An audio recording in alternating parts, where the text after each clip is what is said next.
Assalamu alaikum and welcome to an exclusive interview with Islam channel Sheikh Hamza Yusuf. He was in the UK recently on the launch of his new book called The Creed of Imam At-Tahawi, which is a book that is recently available in the UK. And the Islam channel was able to catch up with him for an exclusive interview. Assalamu alaikum, Sheikh Hamza. Alaikum assalam. How are you doing? I'm doing well. Thank you very much for taking time out for your very busy schedule. I know it's not easy to get hold of you sometimes, but you're here in the UK specifically to launch your new book, as I mentioned, The Creed of Imam At-Tahawi.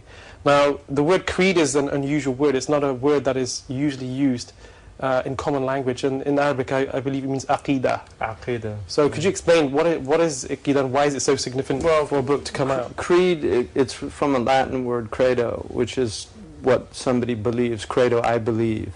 So the creed is what you believe. Aqidah is also, it comes from an Arabic word aqada, which actually means to bind something. So it's the idea of it's what you're bound to. And in fact, in Jewish tradition, the aqidah in Hebrew is the binding of Isaac or Ishmael, depending on the position that Abraham alayhi salam did. So aqidah is a technical term that came obviously later. Like the Sahaba did not use that word, but the Arabs use that word a'taqidu, I believe something. It's what I'm bound to.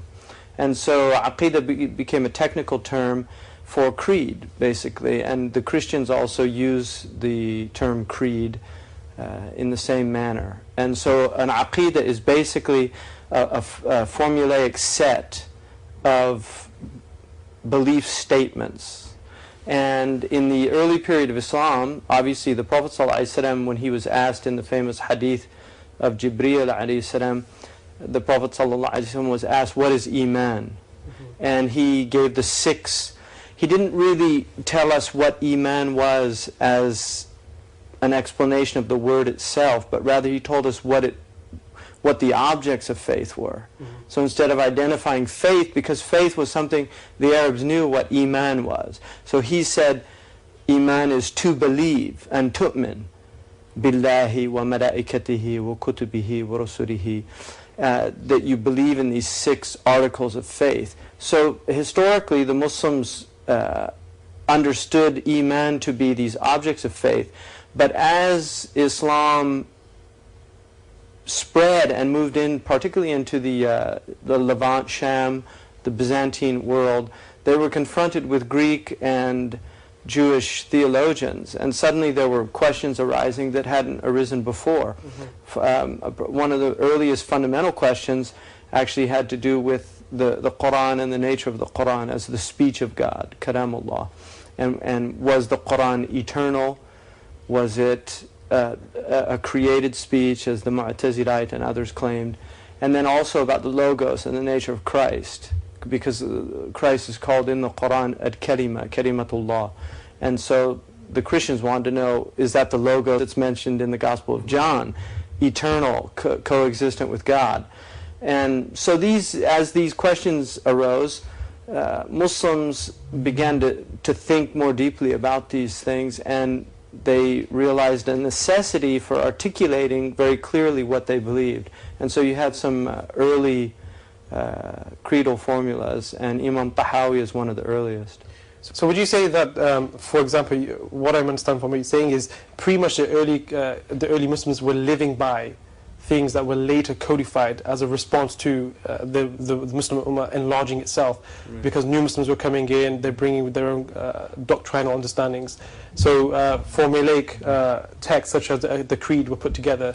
Well, if you look at Iman, faith, however we define it, faith is ultimately about experience, especially in its initial stages. When a revelation comes, when a group of people believe in something, that belief is usually a result of experience. So the Prophet ﷺ had an experience. He experienced something in Ghar Hira. Gabriel came to him, and he experienced a phenomena. He saw an angel. The angel spoke to him. The angel told him to read something. And initially, in attempting to understand, because he didn't know initially what was happening to him. I mean, we couldn't even imagine that experience. But he did not know initially what was happening to him. He was trying to understand it. And what's interesting in Christianity, they have a tradition of what's called discernment. And one of the things in the Catholic tradition is the difference between a true divine experience and a demonic experience. In the way they discern the two is that with divine experiences there's always an initial contraction and expansion comes later. With a demonic experience there's an expansion and then contraction comes later. So that's actually the Christians, pre-Islamic Christians understood that experience that the Prophet ﷺ went through. Why he had that initial contraction, because that was actually a divine experience. I mean, that's in the pre-Islamic Christian understanding of supernatural experiences. Because when a demon comes, when some kind of demonic experience, people feel initially very elated. And the Prophet felt the opposite. He felt very constricted. And then in realizing that this was indeed, as Waraqa ibn Nawfal told him, Khadija's cousin, when they went to him and said, this is the namus, which is the nomos, in Greek is the law. It's the sacred law that's come down, that came to Moses before you. So he had this experience. And then if you look at the essential statement of creed in Islam, it's Ashhadu an la ilaha illallah wa ashhadu anna Muhammad Rasulullah, that I witness. Now, just the fact that mushahada is how we articulate our belief, that I'm witnessing. Now you can say it's a testimony, like you have a testimony in court, but the reality of it is it's actually a recognition of something about the world, and that is that behind the world is unity. That everything that we see in the phenomenal world, everything that we see outwardly, is actually the result of al-wahid, the one, which is Allah, God. So that experience and recognition of the essential unity that is behind creation, that creation comes from a unified source, and that unified source is God.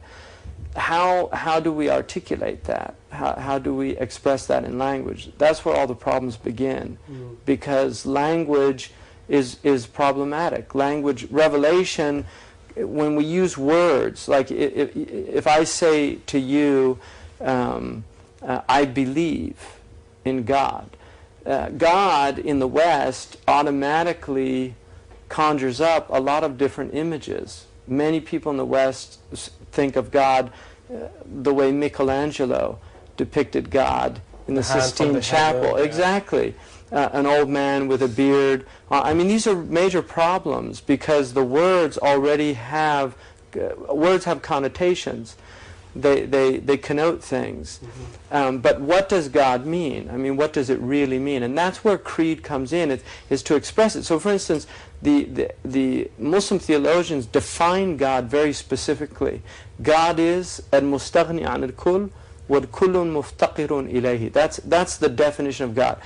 The one that is completely independent of all things, and all things are dependent on that one. That's the definition of God. So that right there is a definition. And then there's attributes of God that God has that are essential attributes. That in order for God to be God, these are the essential attributes. So these are ways of expressing what that word God means, so that you don't have confused understandings of God. I'm not sure who said it, but they mentioned that a lot of the problems that occur in the world is because of poorly defined terms that are used, and if only you define the terms before you enter into dialogue, Aristotle has a clear understanding. And a point I want to mention, you mentioned two really interesting points, one about Christianity and the early creedal statements. And the Archbishop of Canterbury has made a remarkable blurb that actually took me by surprise as well. The endorsement. Absolutely. I mean, how I was more looking at it from a Muslim, how to understand my Lord and the attributes. And he was also saying from a Christian perspective, it's very good, 130 statements of understanding. I had asked, I did some interviews with him. We actually were on he had me as a guest on a program that he did. And so I wrote a letter, I sent the book, and I was very pleased because he read it. I know he read it, and he sent a very nice endorsement. And in that endorsement, what struck me, because he's a theologian, I mean, Dr. Rowan Williams is a very formidable theologian in the Christian tradition, and as a theologian, what's interesting about theologians is irrespective of their tradition, whether they're Jewish, Christian or Muslim, they're going to have a lot of shared terms and similarities. And so he was able to see very clearly what the Creed of Imam At-Tahawi was. It's a summation of Muslim belief in 130 statements. And what he articulated is that Christians, it would be very useful for Christians to read this, because in a very short time they can get a beautiful and concise summation of what Muslims believe exactly. And so I thought that was very useful, how he articulated that. So, for instance, you have the Nicene Creed in Christianity, the Athanasian Creed. You have these different early creeds of the Christians, the Didache, and they articulated early Christian belief. There was a lot of debates in Christianity. And in the Islamic tradition, you had early on, you had quite a few splits. You had the Mu'tazilite, you had the Khawarij, you had the Mutakallimun, who were more dialecticians working in a Hellenistic tradition and using a lot of Hellenistic terms. And then you had people like Imam At-Tahawi that were really trying to articulate a creed that was rooted directly in the Quran and when necessary in the Sunnah. But because the Sunnah is divided into solitary transmissions, what are called ahad hadith, and then mutawatir, which are multiply transmitted hadiths. The creed generally was taken only from mutawatir, which are quite few, they're not that many. So it was very important for them not to really distinguish what was essential and what was incidental. And that's what Imam At-Tahawi tries to do. He really lays out what is essential. One of the major problems in Muslim discourse today is that Muslims get involved in a lot of these, what are called far'iyat, the branches, and they forget about the roots. And so they get caught up and they argue about these things that really there's no need to argue about them, because one, most of them are insoluble. We just don't have answers for them. And that's why the best position is Allahu A'lam. But the essentials, the Muslim religion, it's an incredibly unified religion. I mean, it's one of the stunning aspects of our religion. If you really look at these early articulations, what you find is that they agreed on their religion to an extraordinary degree. And for that reason, Muslims were reasonably well united. I mean, one of the beauties of our tradition, if you go from Indonesia to Morocco in the pre-modern classical formulations, what you're going to find is there were basically three creedal formulations that were being taught. The Maturidi, from Abu Mansur al-Maturidi, he's a 4th century, late 3rd, early 4th century scholar. Abu Hassan al-Ash'ari. And then you have what could be considered an Athari tradition. I mean, people today would probably call it a Salafi tradition. And these three, although they differed, I mean, they're actually very close. I mean, there are differences, but they're so close that those differences are rather negligible. And for that reason, they tend to respect each other. I mean, you have periods where they locked horns, particularly with certain, amongst the Hanabila, there were a certain group of Hanabila that tended to lock horns with the Ash'aris. Baghdad tended to be in Baghdad there were a lot of problems. Yeah, and you find that amongst in the early period. But you find that in fiqh also. Imam Tabari was attacked by the Hanbalis. His house was literally seized, and they threw rocks at him. You have those problems, but the Hanbalis tended to incline towards a very rigid doctrine in which they did not allow for any speculative discourse about God. And they did that because they wanted to preserve something. They didn't want people to venture in to areas that were the unknown. Yeah. But the other scholars felt, look, we're being confronted with materialists, with the Qadariyah, determinists, with rationalists, all these different groups. They're throwing this stuff at us. And if we don't respond, if we don't use our knowledge to respond to these obfuscations, shubuhat, these doubtful matters, then we're jeopardizing our faith. We're jeopardizing people's faith. Now, one of the problems today, we have young Muslims that go to university, they study evolution, they study dialectical materialism, they study postmodernism, they study, and then you have people say, "A'udhu billah, it's a bid'ah to teach them, aqeedah or something like that." They're being confronted with really difficult concepts, and then they've got teachers that are very clever. I mean, in Europe, atheism is quite widespread. There are a lot of people. You have people like Richard Dawkins, who write very sophisticated books, and they come with very strong arguments, and people read these and get confused. Somebody came up to me last night, I gave a talk, and somebody came up to me last night, and she just said, how do you logically prove the existence of God? Is it something you can prove? Well, for Muslims, the Quran says, "Afillahi shak." Is there any doubt about God? I mean, that's a rhetorical question from God. Is there any doubt about God? The Quran begins, Alif Lam Mim, ذَلِكَ الْكِتَابُ لَا رَيْبَ فِيهِ. This is the book, there's no doubt in it. Now, people can say, well, so you have a self-attesting book. I believe in God. Why? Because the Quran says for me to believe in God. Well, how do you know the Quran's true? Because God says it's true. Well, how do you know? Where does He say that? In the Quran. So you get into this circular reasoning, and people outside of the faith, they deem it ridiculous or absurd. Because of that, in the Islamic tradition, you had a natural theology develop. There was an attempt to root theology in something outside of revelation so that people could have a firm grasp of belief in a way that was not self-attesting, that it didn't have, the proof wasn't within the very thing that you were trying to prove. Mm-hmm. So that was one attempt. There were two other very interesting attempts. One was to prove the miraculous nature of the Quran, which is called i'jaz al-Quran. And that was done in several ways. One of them was the linguistic nature of the Quran. Al-Baqallani focused on that. Of late, you've had certain scientific aspects, i'jaz al-ilmi, i'jaz al-adadi, the numerical miracles of the Quran. The other was what was called Dalail al-Nubuwwah, and that's the one I find more interesting. Dalail al-Nubuwwah is to prove the inherent nature of the Prophet, that the Prophet himself came with certain proofs. Once you establish those proofs, to deny the Prophet was basically just kufr. It was a type of rejection of a truth that was so evident. And some of those were done through his predictions. I mean, for instance, I was telling my brother the other day, there's a hadith that the end of time won't come until a man's shoe talks to him.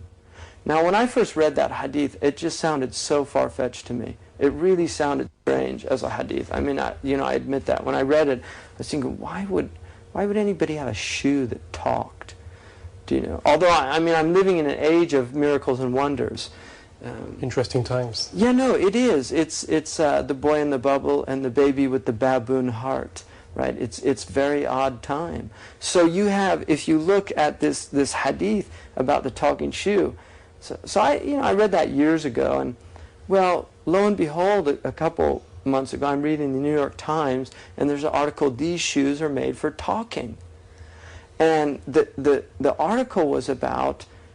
Nike produced a shoe now that tells you in a digital voice, you can ask it, how far have you walked? And it'll tell you in a digital voice, you have walked 2.5 miles.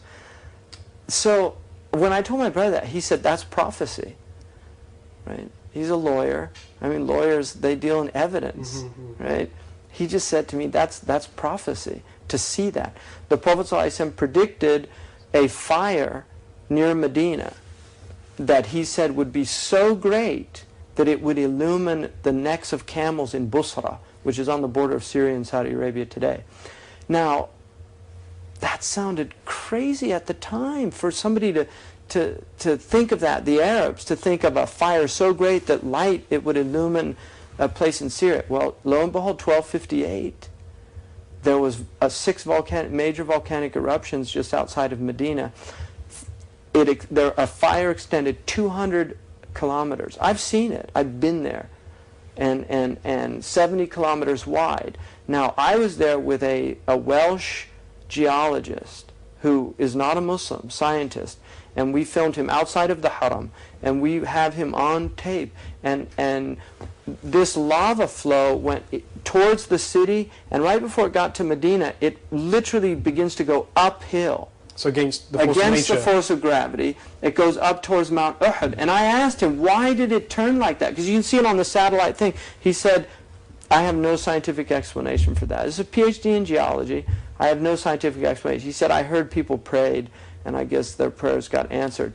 And then I asked him, how far would have this light been seen? He said, this was massive. It would have been seen probably to the borders of Iraq. I mean, that's what he said. And so here I am witnessing something that our Prophet ﷺ predicted with my own eyes. Now, where did that knowledge come from? That's revelation. That's not something, that people just say. It's something that he predicted. Now, obviously, the skeptic can say, well, why aren't things more specific? I mean, why didn't Jesus tell us that the Normans are going to invade England in 1066 and really make it specific? I mean, a skeptic can say that. On the other hand, faith, to me, there's an element of faith always that Kierkegaard called it a leap of faith, that there's a type of jump. But I think it's really about, in the presence of this overwhelming evidence, there'll always be some skeptical undertones there, always. And whether you choose to listen to those or whether you choose to really accept the overwhelming evidence, that's for me is the real choice. And what skeptics do is they end up focusing on those undertones to such a degree that they're blinded by the overwhelming evidence. And that's one of the things that the Quran says, is that, جَحَدُوا بِهَا وَاسْتَيْقَنَتْهَا أَنفُسُهُمْ, they denied it even though their real soul was aware of its truth. So that's kufr in Arabic, means to cover up. That's what we tend to forget that. The kufr is, kafara means to cover over something. That's why in Arabic the farmer is called kafir. أَعْجَبَ الْكُفَارَ نَبَاتُهُ. In the Quran, kufar is also used as farmers. The farmers were amazed by their flora. So we tend to forget that kufr is covering up the truth. It's you've touched on so many subjects there. One of them particularly I can attest to. You mentioned in the modern age, people are confused, are confronted with so many challenges. As a student at university, which wasn't so long ago, I remember picking up a copy of the Creed of Imam At-Tahawi, reading it, and I remember a young brother coming to me and telling me that, a creed is something that could not be learned in a day. You had to actually go and study for many years, and he told me to put the creed away. You've now published this book. I mean, how would you respond to somebody saying this is something that it requires a great degree of sophistication? Well, on the one hand, creed can be learned in a few minutes, because a person becomes Muslim in a moment. They just have to say La ilaha illallah. You can understand that at a very basic level.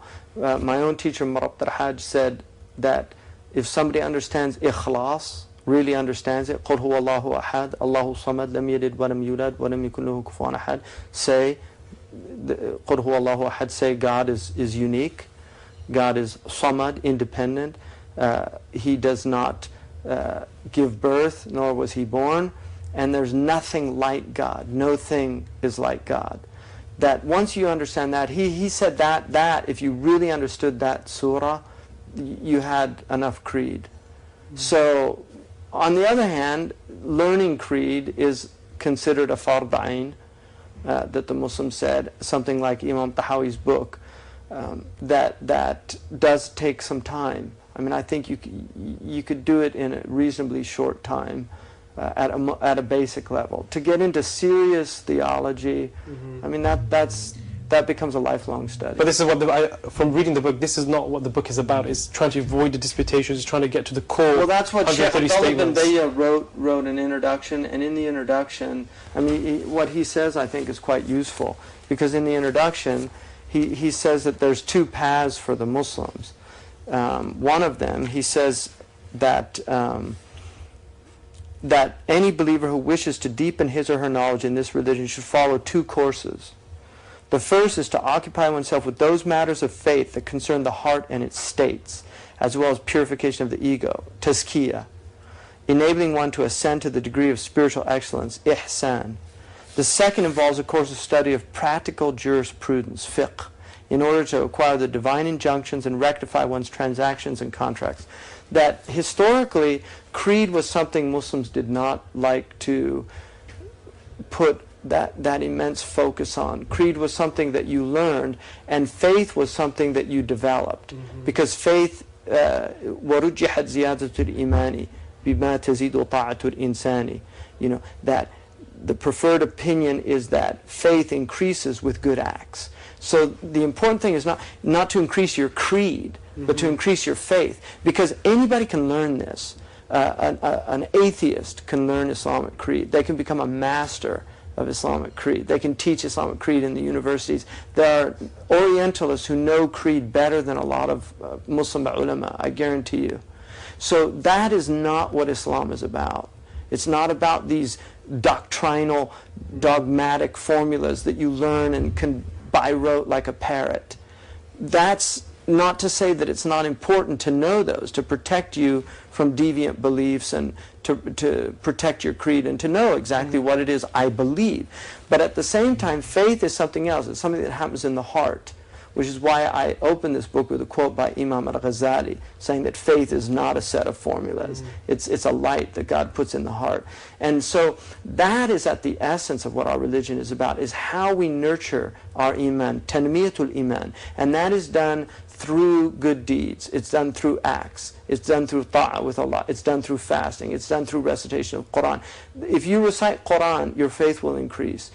If you study the Quran, your faith will increase. I mean, these are guaranteed things. People don't do these things. They don't try these things. If you give charity, your faith will increase. If you do those with the proper niyyah, with the proper intention, your faith will increase. And so that is where Muslims should be engaged, in purifying themselves and in learning these injunctions. The taqwa, I mean, the essence of Islam is taqwa. That's the essence of Islam. If you really want to understand what Islam is about piety.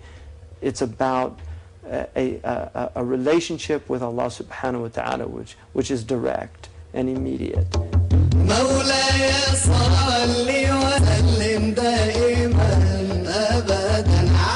So in other words, learn your creed, 130 statements, very, very short, very sharp. Move on, do good works, increase your iman, and compete with one another with good works. Basically, this is what vying with one another in good works. I mean, that's what the Quran says. Vying one another. People are always criticizing Christians and Jews and Muslims. A lot of Muslims do that. Spend their time, the Christians and the kuffar and this and that. And the Quran says, vie in good deeds. Don't say I'm better than them. Don't make any claims. Just do your work. Do what you're supposed to be doing, and they'll see for themselves. They'll see. But if your community is corrupt, if your community is dysfunctional, if your community has domestic violence, if it has abuse of women, if it has oppression, all those things, how can you call other people to virtue if you're not practicing? The Quran says, أَتَأْمُرُونَ بِالْبِرِّ وَتَنْسَوْنَ أَنفُسَكُمْ. Do you call people to righteousness and you forget yourselves? I mean, that's a pretty clear Quranic statement. How can you call others to virtue when you're not a virtuous community? There's a lot of good in the Muslim community. I mean, there's a lot of good in our community. There's a lot of good here in England.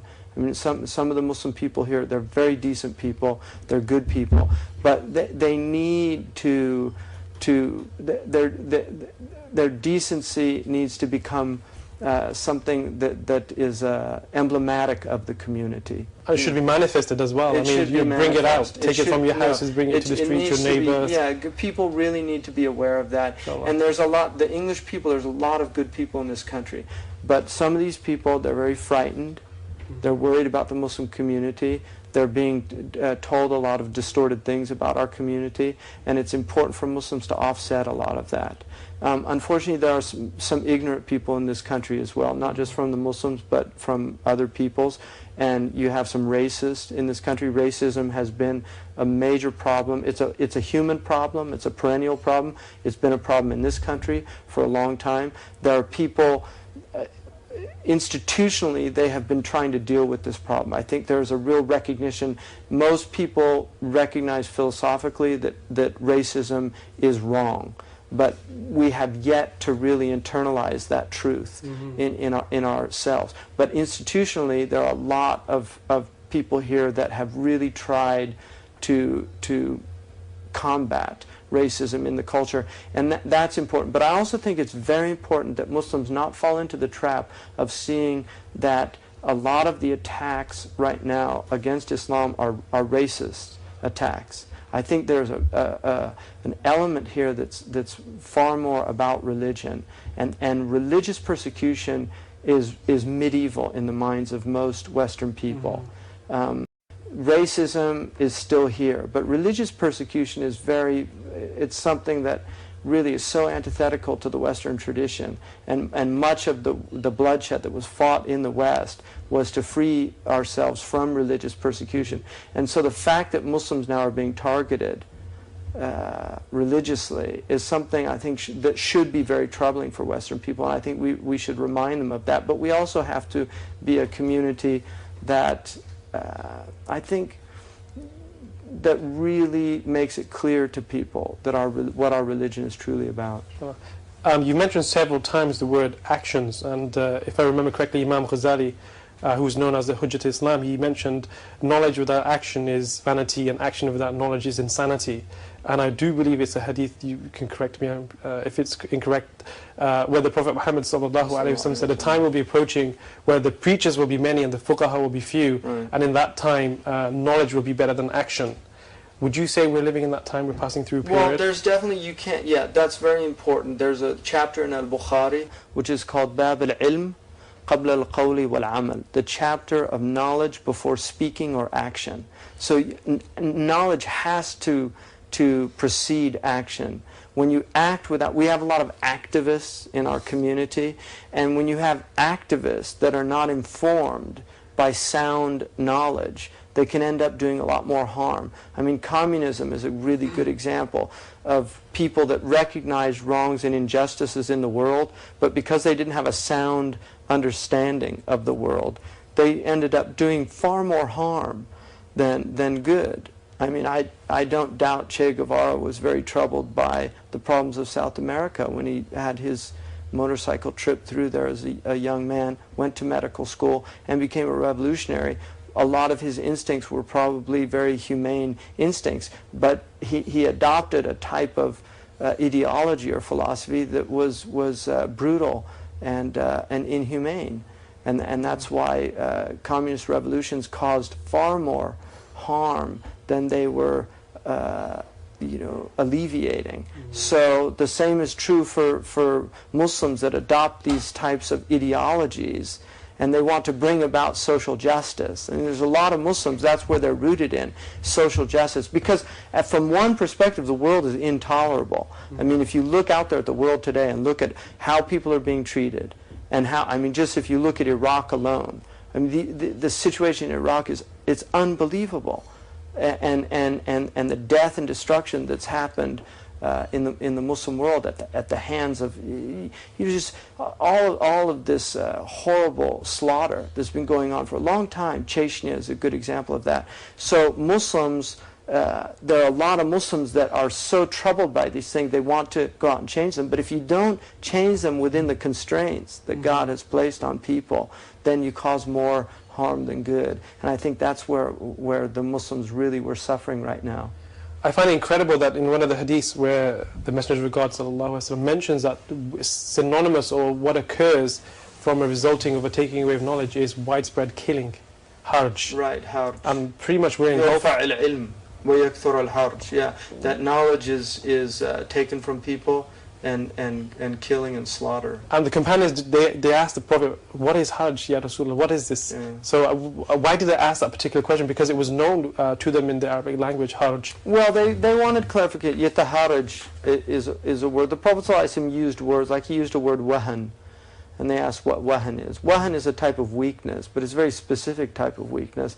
And while it was their language, they wanted to know, because sometimes terms are used. I mean, the Quran was changing meanings. Don't forget that. For instance, Inna akramakum indallahi atqakum. The most honored amongst you are the people with the most piety. Well, karam in the Arabic language before Islam, in Jahiliyyah, karam had to do with getting drunk and being lavish. That's why karam is the vine of the grape, and wine is related to karam. So the idea was the Arabs, you got your guest really drunk, and then you lavished on them everything that you had, and that was a sign of karam, that you were a kareem. And so the Quran radically altered that understanding of karam. Many words in the Quran were altered. So I think the Sahaba, when they would ask, well, what exactly do you mean by that? What does that mean specifically? They could understand a word in their language linguistically, but how is it being used here? And that's also wanting a clarification, because words have a lot of connotations. They don't just mean, you have a denotation, what a word denotes, the specific first primary meaning, but then you have connotations, what it implies. When I think of this book, The Creed of Imam At-Tahawi, I automatically remember Imam Nawawi, rahmatullah alayhi, and I remember two books of his, the Riyadh al-Salihin and the 40 Hadith. And these two books, like the Creed, are pretty much in everyone's homes because of divine acceptance. Right. I mean, what was so special about Imam At-Tahawi? Why do you think over 1100 years people like yourself have revisited his text and feel that it is required reading once again? I mean, well, Imam At-Tahawi, he was a brilliant scholar. He's recognized. He was Imam al-Muzani's nephew. His mother, Ukht al-Muzani, is one of the great Shafi'i scholars. She actually has an opinion in the Shafi'i madhab in Bab al-Zakat. She's quoted. And he was also he was a son by Rada'a of one of the great muhaddithin of that time. He was born into a family of incredible erudition and learning, and because of that, he was exposed early on. He was very bright, and he mastered the Shafi'i madhab, and then became a Hanafi. He preferred the Hanafi madhab, which upset quite a bit of Shafi'i. I mean, you can imagine Imam al-Muzani is one of the great Shafi'i scholars, a direct student. Both his mother and his uncle were direct students of Imam Shafi'i. Yeah. His father was a scholar as well, but not as brilliant as his mother. She was the better of the two in scholarship. So he was born into that family. He was a wonderfully sincere human being, and it's attested by many stories of the lack of ego. And there's an interesting thing in our tradition. We actually believe that books get an acceptance, what's called a qabul, from God. And there are some books that are better than other books, but they don't have the same level of acceptance. And I mean, why the Alfiya of Ibn Malik? There's a lot of grammar books have been written. Imam Suyuti wrote a brilliant summation of Arabic in 1,000 lines, but it's not studied like the Alfiya is. Why is that? Why the Ajurrumiya? Why Riyadh al-Salihin? Most of the ulama say there are untold number of 40 hadith collections. Why Imam Nawawi's? So it has that acceptance. It's a very early creed. It's the creed of Abu Hanifa radiallahu anhu. It's something everybody claims the creed, like a lot of different groups claim the creed of Imam At-Tahawi and interpret it in their own ways. But that's why my teacher Sheikh Abdullah bin Bayya said that the best thing to do was read it without a commentary. Just study it as it is. Don't try to impose your own understanding on it, because it's very clear. It doesn't need much commentary at that level. You can go into commentary, that's fine, but it doesn't need it. It's a very clear creedal statement. One of the things that strikes me about this creed is the way Imam At-Tahawi has seemed to have gone out of his way to include as many people as Muslims. I mean, you don't see him pronouncing takfir, if you do this, you are non-Muslim. In fact, he says the reverse. So this is a very, as you mentioned, a very early creed, and I find it amazing contrasting it from when it was written over 1100 years ago until today. Well, takfir, which is excommunicating or declaring people non-Muslim or outside of the faith, takfir is something that was considered very, very dangerous early on. The Prophet ﷺ said in a sound hadith that whoever declares another Muslim a kafir, one of them is kafir. In other words, if you're wrong about that, then you're a kafir. In Maharam al-Lisan, which is a book I translated on the prohibitions of the tongue, one of the things that Muhammad al-Hasan says in his commentary, is written by Imam al-Yaqubi from Mauritania. One of the things that he says in the commentary is, if somebody says to you, "Oh, fornicator, ya zani," it's not permitted for you to call him a fornicator. You can say anta kadhab, you're a liar, but you can't say anta zani, bal anta zani. But if he calls you a kafir, you can say you're a kafir. And that's why some of the early Salaf said, "La ukaffiru illa man kaffarani." I do not deem anyone a kafir unless they deem me a kafir. In other words, by calling me a kafir, I'm going to say they're a kafir because of that hadith. One of us is kafir. So to call another person kafir is kufr. And one of the things about the early Muslims, they didn't even call, if you look at how they talked about individual, they wouldn't say to an individual like Abu Sufyan, "Anta kafir." They'd call them Adu Allah, enemy of God. But they didn't know Abu Sufyan. I mean, there's a khilaf in the Ash'ari and the Maturidi Aqidah. The Ash'aris say that kufr is a permanent state, that somebody is a kafir eternally with God.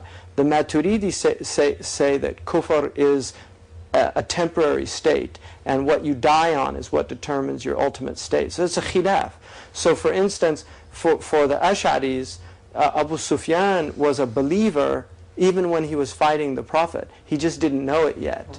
Whereas in the Maturidi, he was a kafir who became a believer. It's a khilaf amongst these mutakallimun. I mean, that's a point of dissension. But what's interesting about that is the idea, if you look at the Ash'ari position, that is why Imam al-Qurtubi says that Umar ibn al-Khattab was beloved to God when he was prostrating to idols in Mecca.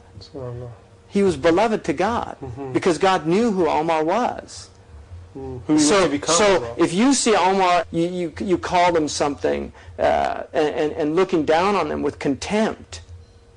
But with Allah subhanahu wa ta'ala, Umar ibn al-Khattab is the caliph of the Messenger of God, because Allah knows his seal. So when you see a person, you don't know their seal. You don't know who they are. They could be a friend of God and you don't even know it. And that's why in Morocco they say, "La tahqir abdan asan yakun lillahi waliya." Don't have contempt for anybody because he could be beloved to God. You just don't know. And so that creates a different way in which you deal with people, because everybody is potentially somebody that can get close to God. And so this idea of, kuffar and a'udhu billah and, Allah yal'anahum, that whole attitude, which unfortunately has become very common among some of the Muslims, especially the younger Muslims. It's not, because there's a lot of problems. I mean, I can understand humanly how a lot of these things come about, but humanly and Islamically are two different things. One of the things Imam Nawawi says, none of you truly believes until he loves for his brother what he loves for himself. Now, I translate brother there as fellow man, because Imam Shabrakhiti, Imam Ibn Rajab al-Hanbali, Imam Nawawi, they say that means your fellow man. And what Imam Nawawi says in his commentary is, it is against your human nature to want for your enemy what you want for yourself. And that's why in Islam you have to rise above your human nature.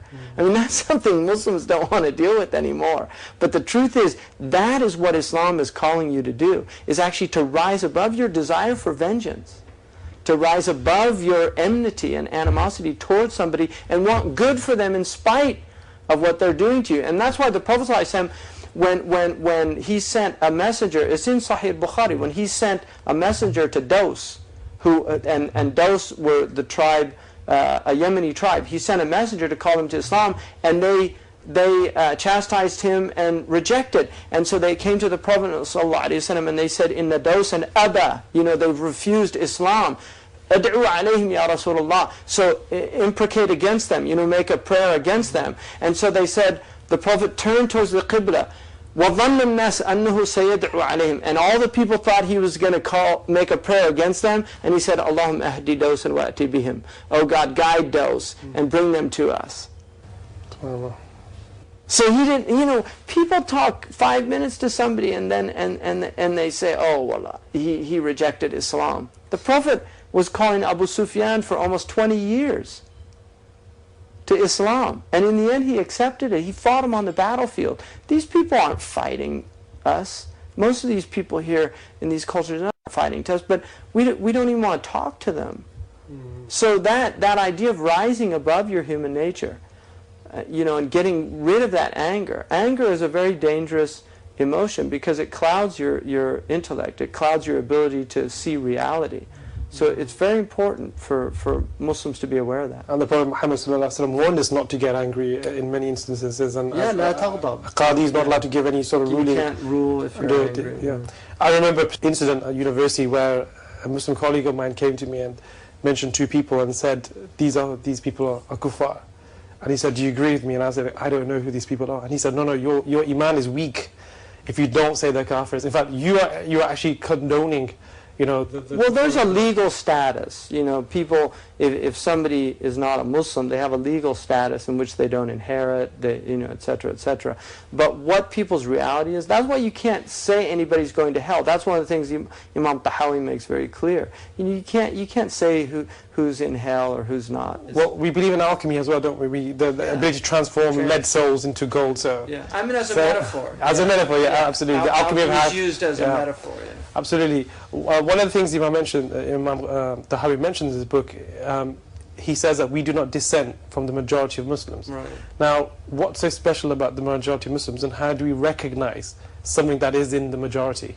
Yeah. Well, you have what's called the ijma'. And the ijma' in the Quran, Allah subhanahu wa ta'ala, when he says, وَمِن يُشَاقِقَ الرَّسُولُ مِن بَعْدِ مَا تَبَيَّنَ لَهُ الْهُدَى وَيَتَّبِعْ غَيْرَ سَبِيلِ الْمُؤْمِنِينَ, that whoever splits from the messenger and after guidance is clear to him and follows other than the path of the believers. Imam Ash-Shafi'i said, I read the Quran 300 times looking for a proof of the ijma'. And then I finally found it in that verse, which is in Surah An-Nisa 115, I think. So that verse is a proof of the ijma', that وَيَتَّبِعْ غَيْرَ سَبِيلِ الْمُؤْمِنِينَ, he follows the other than the way of نُوَلِّهِ مَا تَوَلَّى, we'll leave him to himself. Right? I mean, that's what Allah subhanahu wa ta'ala says, وَنُصْرِهِ جَهَنَّمْ, and he's roasted. Straying from the masira. So that, deviate. And the Prophet ﷺ said, "Man shadda fin-nar." Whoever deviates from the group deviates into the hellfire. So the jama'ah is the jama'at al-ulama. It's the rightly guided scholars that you follow. It's not the Muslims as a group, because the Muslims can do heinous things as groups. They can fall into group mentality and things like that. But the Prophet ﷺ said, لا تجتمع أمتي على الضلالة, my ummah will never agree upon an error. So you'll never have all of the Muslims agreeing on something that is wrong. You can have a majority of them doing something that's wrong at any given time, but the ulama will never agree on an error. So the Ahl Sunnah wal Jama'ah is the majority of the scholars. That's why Imam Malik, when in the Muwatta, he said, this is what I found the people doing. وَجَدْتُ النَّاسَ عَلَيْهِ. In the commentaries, they say the nas for Imam Malik meant the ulama, the scholars, because these are the khasa, and these are the ones that the amma, or the majority of people, are meant to follow. They take their spiritual and intellectual leadership from. Sure. It's fairly evident that there's a lot of things, there's a lot of turbulence, there's a lot of pain and convulsion and chaos in the Muslim world. And often that reflects, people do get depressed when they see the news and they see the state of Muslims.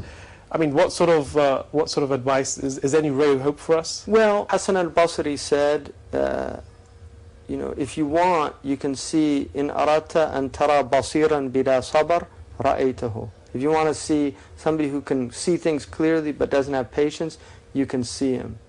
And he said, وَإِذَا أَرَدْتَ أَن تَرَى صَابِرًا بِلَا بَصِيرًا رَأَيْتَهُ. And if you want to see somebody who's patient without any understanding, you can find him. But he said, لَكِنْ صَابِرٌ بَصِيرٌ فَذَلِكَ. But to get somebody who has basira, an inner sight, an inner understanding, and patience together, he said, that's the real thing. And that's why Allah subhanahu wa ta'ala says, that he makes a'imma from the people that الَّذِينَ صَبْرُوا وَكَانَ بِآيَاتِنَا يُوقِنُونَ, the people that have patience and have certainty, yaqeen. And one of the things that one of my favorite du'as of the Prophet ﷺ is when he said, وَمِنَ الْيَقِينِ مَا تُهَوِّنُ بِهِ عَلَيْنَا مَصَائِبَ الدُّنْيَا. Give us enough certainty that will make the calamities of this world insignificant in our eyes. So when you have certainty, the calamities of the world become insignificant, because this is a very short period of time, the life of the dunya. كَلَمْحَ الْبَصَرِ. It's just like a glance of the eye. And so if you get too caught up in the world and don't have that connection with Allah subhanahu wa ta'ala, then you get depressed. You get, and that's not to say, the Prophet ﷺ had periods where he was, he felt grief. That's human. But when it becomes your state, when it becomes the way you feel, no, something's not right. And I'm not going to, there's obviously people that have physical problems, things like that. That's another thing. I'm talking about the general state. One of the things that I've found in my life is that when you're doing things for other people, that's the best Prozac that you can take. If you want to deal with your depression, go out and serve the community. Yeah, that's the best thing that you can do. But when you're completely egocentric, when your life is revolving around yourself, you're going to be depressed. By just the very nature of the world, you're going to be depressed, I guarantee you. Just egocentric people. Nothing's going to satisfy you. And that's why you have to get outside of yourself. Our religion is theocentric. God is at the center of our existence and not ourselves. And so it's important to do that, to put things in their right priority. And if you want to know where you are with God, look to where God is with you. If God's your first priority, then you're a priority with God. I'm in the opinion of my servant. Shaykh Hamza, jazakumullah khairan for your time, and we wish you well on your continuing journeys around the world. And that was a special interview with Shaykh Hamza Yusuf for the Islam channel. You can purchase his book, The Creed of Imam At-Tahawi, from all good bookstores, or you could go to www.rootsdistribution.co.uk. And for any viewers who are interested in reading the works or examining the works that Shaykh Hamza has been doing in the past, you can visit www.zaytuna.org. Assalamu alaikum.